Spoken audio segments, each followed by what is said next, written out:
Hi.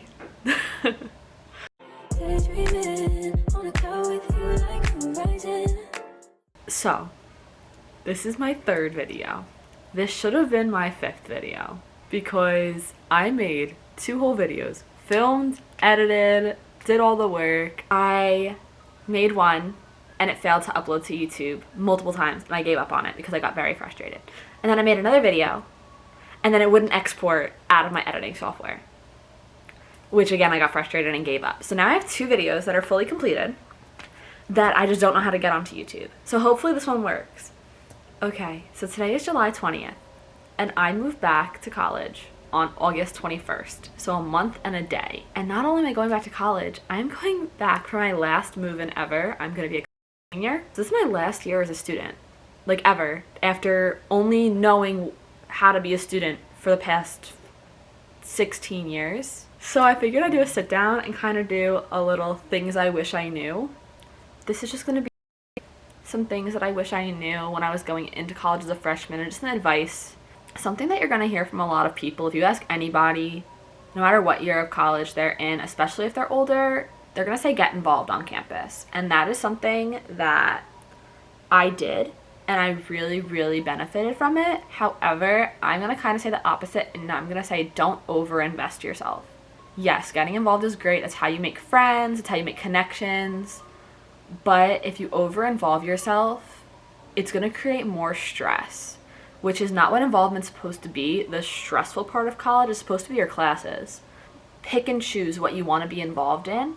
And then you have 4 years. If you're going to a 4-year university, make yourself a plan when you're going in there. I recommend doing the fun stuff within your first 2-3 years and then doing the more professional grade kind of professional development or personal development as you get older, junior, senior year.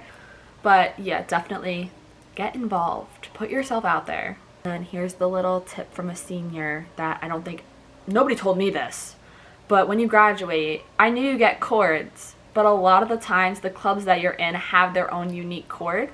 So the more involved you are from the beginning, you'll get a lot of cords at graduation and it looks super impressive. This tip is huge because high school teachers lie. I will say for every bad professor I've had 10 good ones.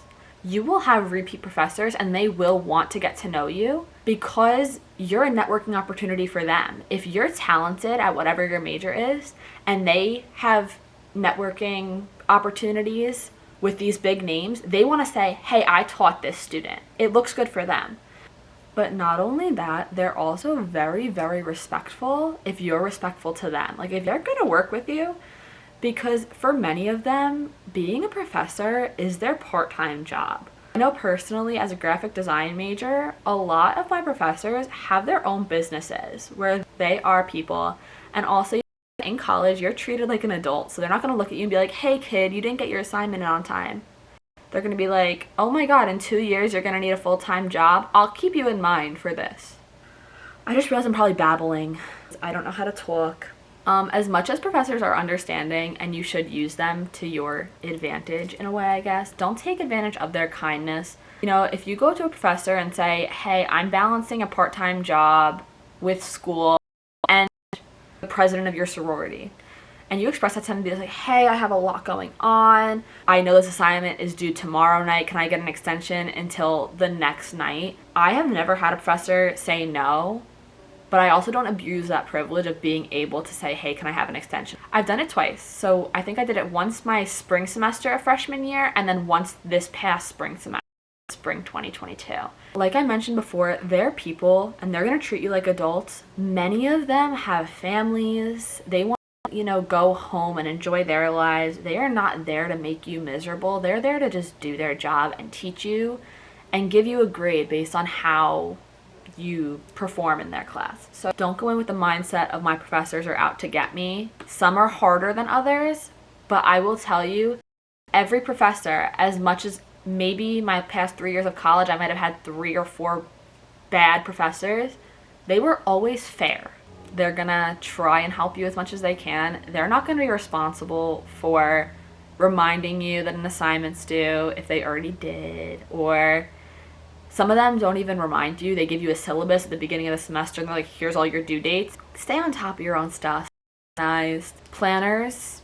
I was never into paper planners. I would always just have like a running list of like what I had to do with my phone.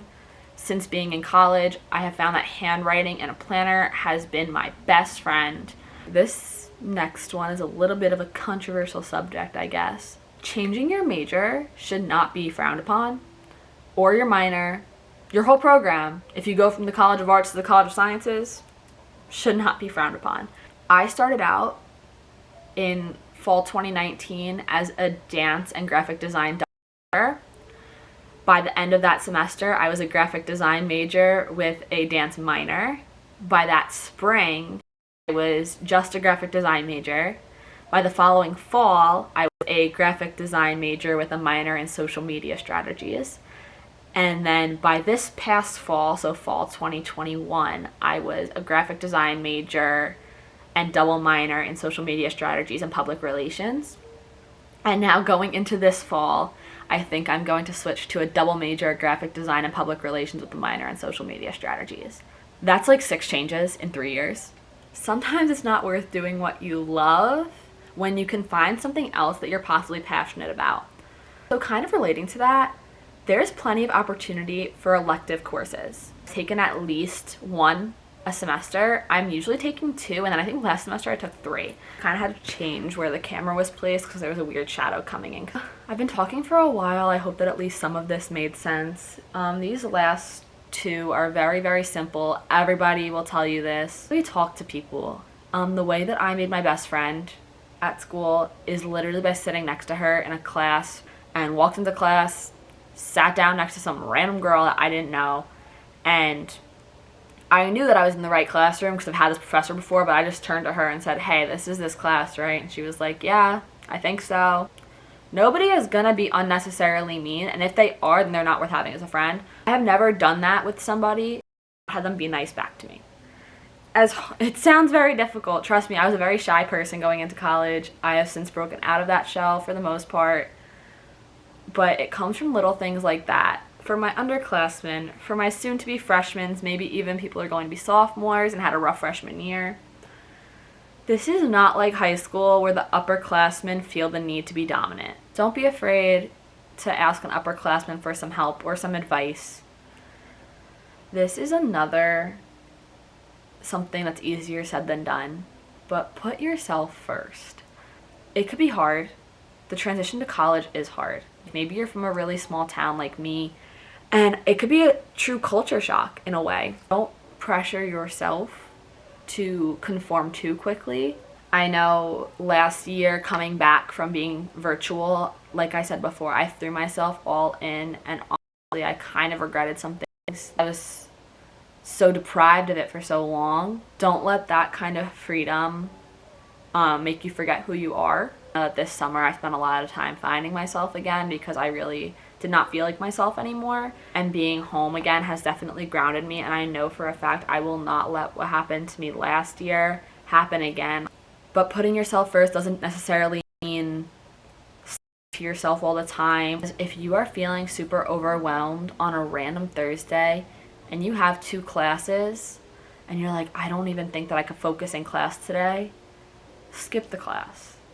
Like, I know you're going to feel guilty about it, especially me. I am definitely somebody that is validated by school and grades and just showing up. I'm very validated by pushing myself, but at some point you're going to learn that pushing yourself too hard will cause more harm than good. So I just really recommending finding that balance. If you need to stay home from class and take a nap, or you need to sit and organize your life and pull out your planner and write down everything that you need to get done, do it.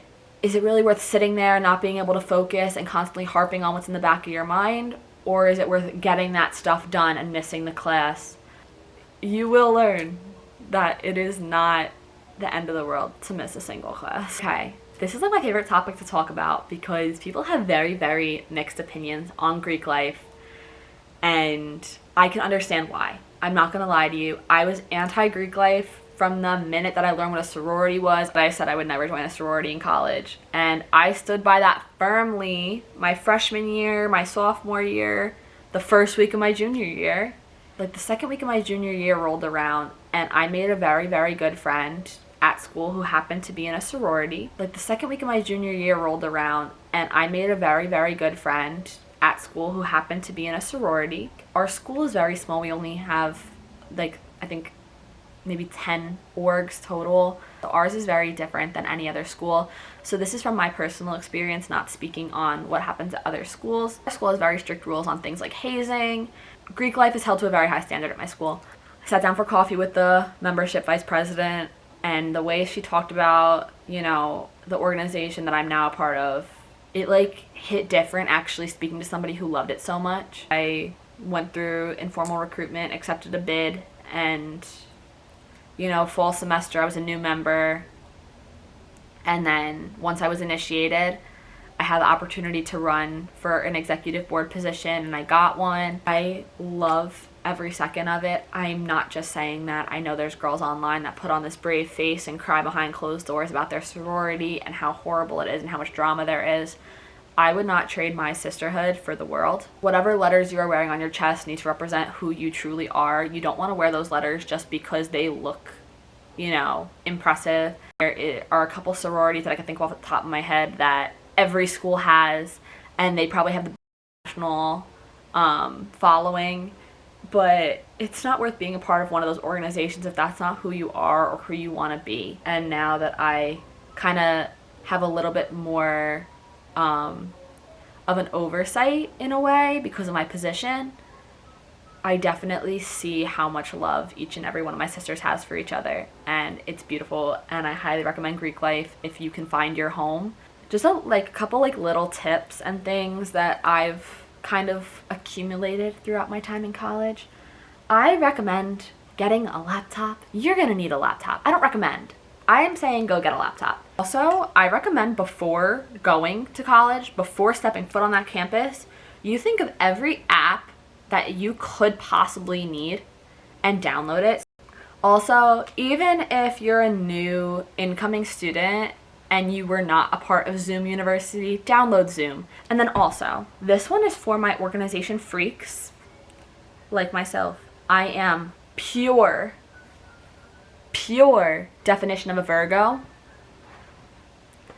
An iPad. Be the iPad child at school. When I tell you this was a game changer, as if you want to be extra, you can make your laptop and your iPad match. So that, I guess, is like all of like my sit down talking tips.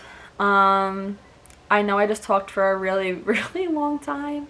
In the next couple weeks, I'm going to be packing for my, you know, move-in, and I'm going to do a dorm essentials versus things that people tell you that you need and then you don't, because there's a lot of those. I'm going to be doing a pack my closet, so where I do clothes and outfit inspiration, things like that for class, going out, all of those. And then also, I'm going to do a move-in vlog because I'm moving into a relatively nice room this year, and I want to show you the before and how I decorate it to make it feel a little bit more at home. And yeah, so I'll do like some college videos. Hopefully I'm allowed to edit and export and upload this one because the last two videos didn't work out. But yeah, like I said, hope this helps somebody out. If not, I apologize. I just talked for a really long time for no reason then. But yeah, I will see you soon.